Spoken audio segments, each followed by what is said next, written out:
Lord, please send some help.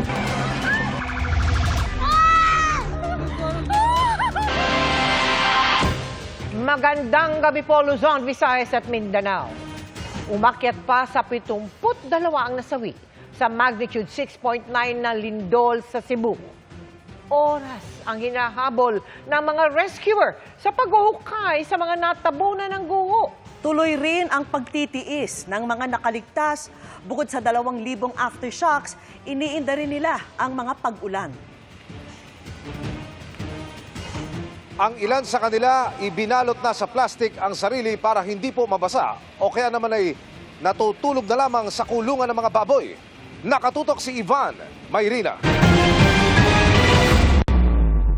Mula sa Himpapawid, kita ang tindi ng pinsalang idinulot ng 6.9 magnitude quake sa lungsod ng Bugo na malapit sa epicentro ng lindol.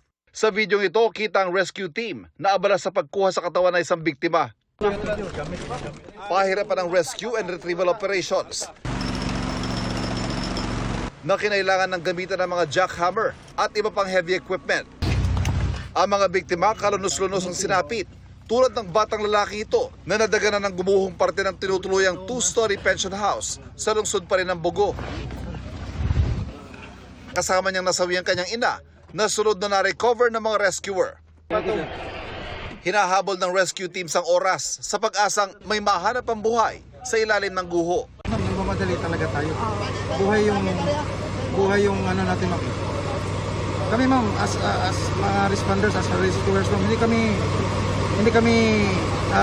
ma'am, umaasa kami talaga na buhay namin silang mailalabas.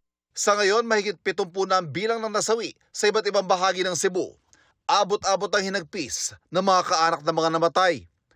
Pero ang kalbaryo ng mga Cebuano hindi pa rin natatapos. Ang ilan nakaligtas nga sa lindol, problema naman ang pansamantalang matutuluyan.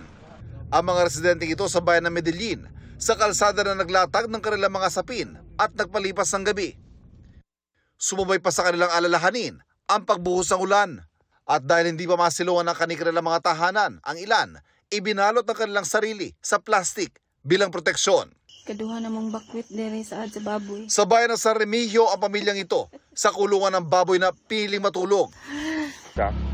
Ang ilan namang mga taga-Bugo sa plaza pansamantalang nanunuluyan, bit-bit ang kanilang mga pangamba sa mga posible pang pagyanig. Hadlok, sir.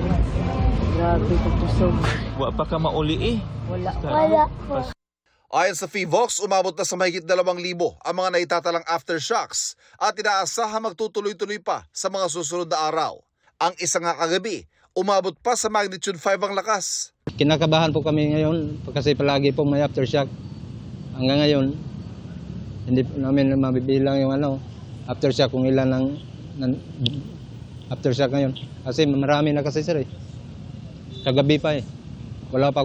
Hindi pa ako nakapahinga. Ang takot ng mga residente hindi pa tuluyang inaalis, lalo't para sa ilan, milagro ng maligtas sa naranasang sakuna. Yung anak ko, naiwan sa balay.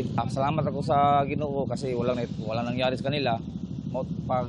Pagdating ko namin doon, marami ng tao sa kalsada. Aba namin, hindi namin alam mo, katapusan ba namin ngayon?